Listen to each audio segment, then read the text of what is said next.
a long-lasting compliment getter of a scent. So you're saying, what's wrong with this, Mark? It disappoints. And I'm going to tell you why.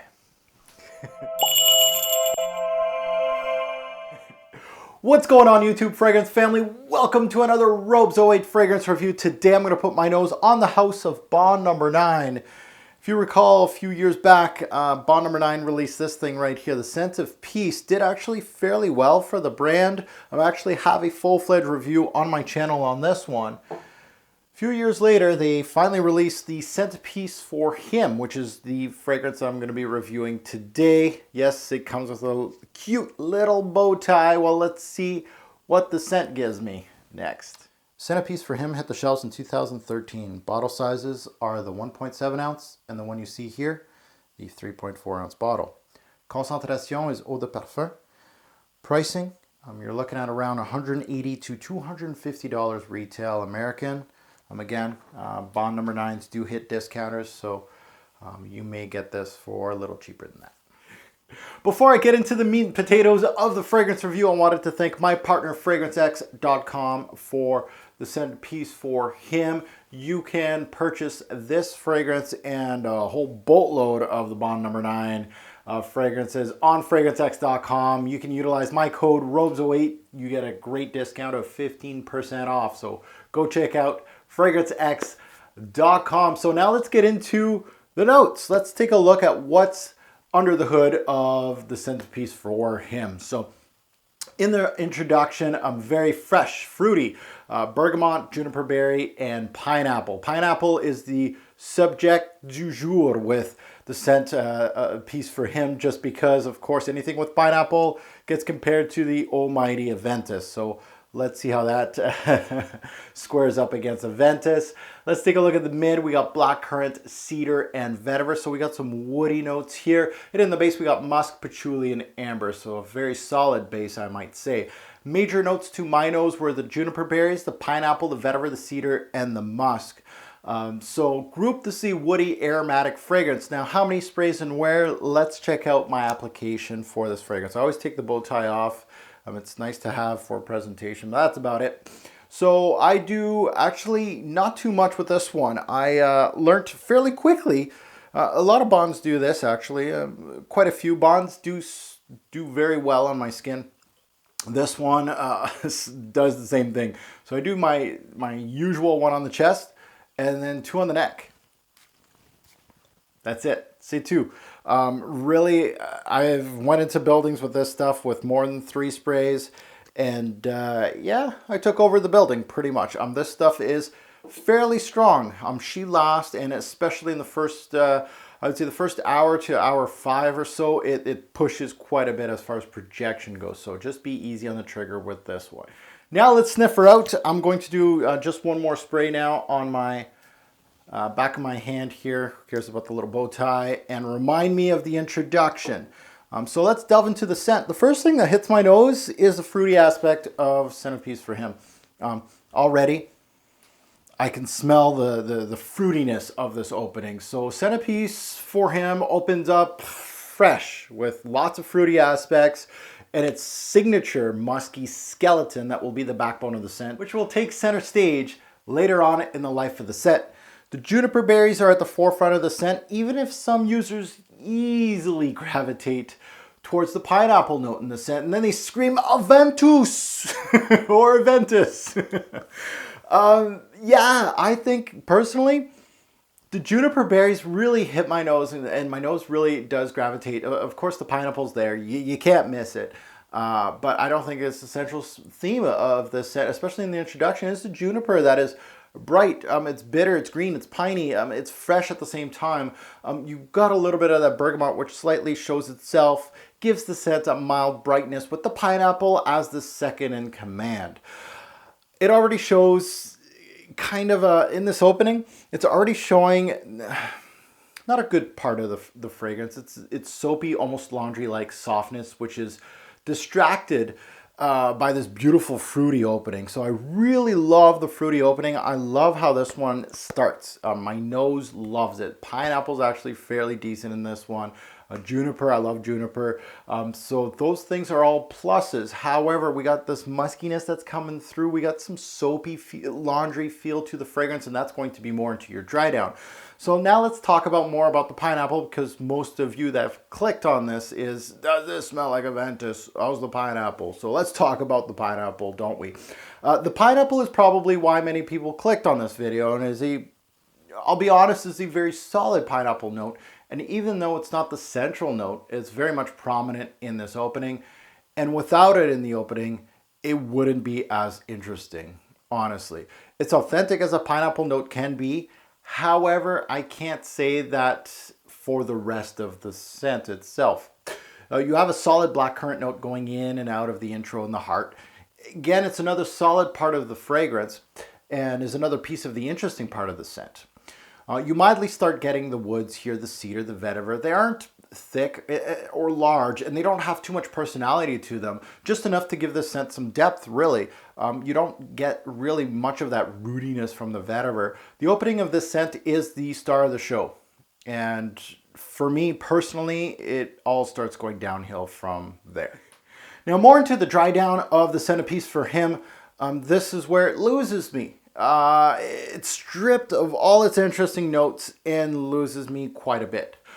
It's a simple, synthetic, woody, musky backbone to the fragrance. Once you get into the stage, buckle up, because you may, but you probably will smell like this for a good 8 to 10 hours, and I'm not kidding.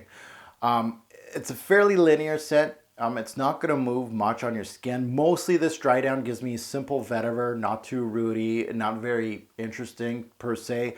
Very light cedar and quite a bit of musks. It has a little clean streak, as I mentioned earlier, almost powdery and soapy, and tries to hang on to the fruity aspects that made the scent what it was as long as it can. And I'm not going to lie, some of the fruity aspects do, while wearing this, sometimes do pop in and pop out, or sometimes they last a little longer than they should, but most of the time it's more of this very generic dry down. The woods in here, while not really spoken about in most reviews, are very light and just enough to support the fruity opening. However, once the interesting notes of the pineapple, the juniper, the blackcurrant dissipate, there's not much more for me to talk about in this scent. I mean, it very much a stripped down fragrance. It doesn't feel like there's much personality to it once you start removing those top notes, and that's unfortunate because it did have a very good start right out of the barn. It was good. Some of the things it was more lacking. I love a scent that will last 8 to 10 hours on my skin. However, if you're losing a lot of the interesting parts, it really isn't worth much to me, to be quite honest. Now let's take a look at recommended age, 20 plus, personally. Again, that's mostly just for pricing, not really about the scent itself. I think really anybody could pull this off. Fragrances that it's compared to, mostly in the community. Some pretty big names here. Of course, King Aventus right here from Creed, just because of a few notes that they do share. And of course, one of probably the best-selling designers in the past few years, fragrance that I don't like too much, Sauvage. I'm hard-pressed to put these two together, but they are compared to those two fragrances, and it does pull a little bit of those two, but I wouldn't be really comparing those two top sellers to this thing, to be quite honest. Best time to wear this fragrance would have to be a daily wear. I think this is more of a daily wear scent, casual use. Again, this is versatility is going to be the name of the game with this fragrance. I really think that you can dress it up, dress it down. You can wear it. I say it's more of a daily driver, but you can wear it at night. You can wear it on dates.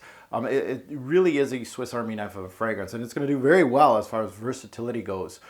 So it's one thing that it's one of its bonus points as far as that goes. It is very versatile. Going for seasons, versatility, again, name of the game. You're looking at spring, fall are the best 2 seasons to wear this, but also the summer.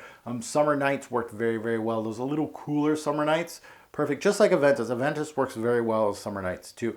Development, is this linear, average, or complex? It really is gravitating to almost a linear to average type of scent. It's almost a 2-tier fragrance. There's not much going on And especially when you lose those fruity notes, you're just like trying to grasp onto that opening and it ain't there. Work appropriate? Definitely. Signature scent worthy? Absolutely. Now let's get into my rating system. Let's take a look at what the Centerpiece for him does on the rating system. Projection, 9 bottles out of 10. This thing does project. There's a few times that I was one of those guys at work that people were looking at me. So that's a 9. Fairly heavy as far as projection goes. Longevity, also a very good score, an 8 here. 7 to 10 hours, give or take, on my skin. It didn't matter which season, going in, staying in or going out. It was a fairly stable at a 7 to 10 hours, which is very, very good. Compliment factor, again, a fairly high score here, 7. I got some terrible thoughts on this scent, especially when I over applied. Once I started going to 5 to 6 sprays, especially if I was staying indoors, not a good thing to do. But on the other side of the coin, some people really, really like this. So it's a fairly high score for a compliment factor at a 7. Uniqueness, it's not really there. This is just built as, it's compared to some of the top sellers around these years. So obviously not very unique at a 4. Pricing versus what you get, another knock on Bond number 9s. A lot of them I feel like are not worth the price that they're asking, especially retail. You're looking at 5 bottles out of 10 here. Fairly low for what you're gonna get. Versatility, that's where this one's gonna shine. 9 bottles out of 10, very easy to wear. Every time I was wearing this, I didn't really have to think about it. It was really good for any or all occasions. That goes to a smell. This is where it's gonna get a little bit of a knock. It's a 6 bottles out of 10 here. There are some redeeming qualities, but a lot of the dry down was just missing something. And that goes to an overall score. The Centerpiece for him gets 7 bottles out of 10 out of me. Not a terrible score. It's just an average score for, especially a niche fragrance, especially for this price.